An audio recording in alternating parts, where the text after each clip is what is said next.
Hi friends, ಇವತ್ತು ನಾನು masala tea ಹೇಗೆ ಮಾಡೋದಂತ ತೋರಿಸ್ತಾ ಇದ್ದೀನಿ ನೋಡಿ. 1 ಗ್ಲಾಸಷ್ಟು ಹಾಲು,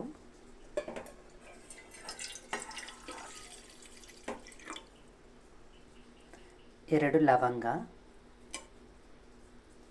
4 ಮೆಣಸಿನಕಾಳು ನಾನು ಸ್ವಲ್ಪ ಹಿಂಗೆ ಕುಟ್ಟಿ ಪುಡಿ ಮಾಡಿದ್ದೀನಿ,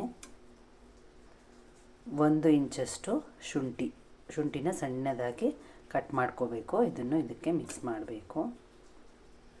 ಇದಕ್ಕೆ 1 ಸ್ಪೂನಷ್ಟು ಟೀ ಪೌಡರ್ ಹಾಕ್ತಾಯಿದ್ದೀನಿ. ಇದು ಟಾಟಾ ಟೀ ಚಕ್ರ ಗೋಲ್ಡು, ನಮ್ಮ ಇಷ್ಟ, ನಾವು ಯಾವುದಾದ್ರೂ ಹಾಕ್ಕೋಬೋದು. ನಮ್ಮ ಮನೇಲಿ ನಾನು ಇದನ್ನು ಹಾಕ್ತಾಯಿದ್ದೀನಿ. 1 ಸ್ಪೂನಷ್ಟು ನಾನು ಸಕ್ಕರೆ ಹಾಕ್ತಾಯಿದ್ದೀನಿ.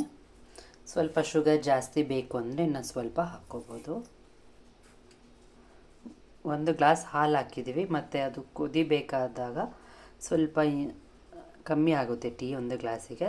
ನಾನು ಸ್ವಲ್ಪ ನೀರನ್ನು ಆ್ಯಡ್ ಮಾಡ್ತಾಯಿದ್ದೀನಿ. ಈಗ ಸ್ಟವ್ ಹಚ್ಚಿ ಸ್ಟವ್ ಮೇಲೆ ಬಾಯ್ಲ್ ಮಾಡ್ಕೋಬೇಕು ನೋಡಿ. ಸ್ಟವ್ ಮೇಲೆ ಇಟ್ಟಿದ್ದೀನಿ ನಾನೀಗ. ಇವಾಗಿನ ವಾತಾವರಣ ಅಂದರೆ ತುಂಬ ಚಳಿ ಇದೆ ಮತ್ತು ಮಳೆ ಬರ್ತಾ ಇದೆ. ಟೇಸ್ಟಿಯಾಗಿರುತ್ತೆ ಟೀ. ಈ ಥರ ಟೀನೇ ಕುಡಿಬೇಕು ಅಂತ ಅನಿಸುತ್ತೆ. ಇದಕ್ಕೆ ಬೇಕು ಅಂದರೆ ಏಲಕ್ಕಿ ಆ್ಯಡ್ ಮಾಡ್ಕೋಬೋದು. ನಾನು ಏಲಕ್ಕಿ ಸ್ಕಿಪ್ ಮಾಡಿದ್ದೀನಿ. ಶುಂಠಿ ಟೀ ಅಂದರೆ ಶುಂಠಿನೇ ಸ್ವಲ್ಪ ಜಾಸ್ತಿ ಹಾಕ್ಕೊಂಡು ಮಾಡಿಕೊಂಡ್ರೆ ಟೇಸ್ಟ್ ಚೆನ್ನಾಗಿರುತ್ತೆ. ಅದಕ್ಕಾಗಿ ಟೀ ಕುದೀತಾ ಇದ್ದರೆ ಅದರ ಫ್ಲೇವರ್ ಅಂತೂ ತುಂಬ ಚೆನ್ನಾಗಿದೆ. ಶುಂಠಿದು ಘಮ ಬರ್ತಾ ಇದೆ.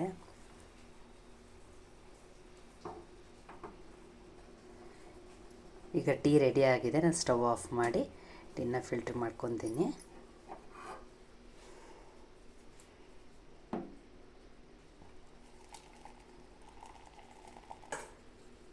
ಶುಂಠಿ ಟೀ ರೆಡಿಯಾಗಿದೆ. ಎಲ್ಲರೂ ಟ್ರೈ ಮಾಡಿ.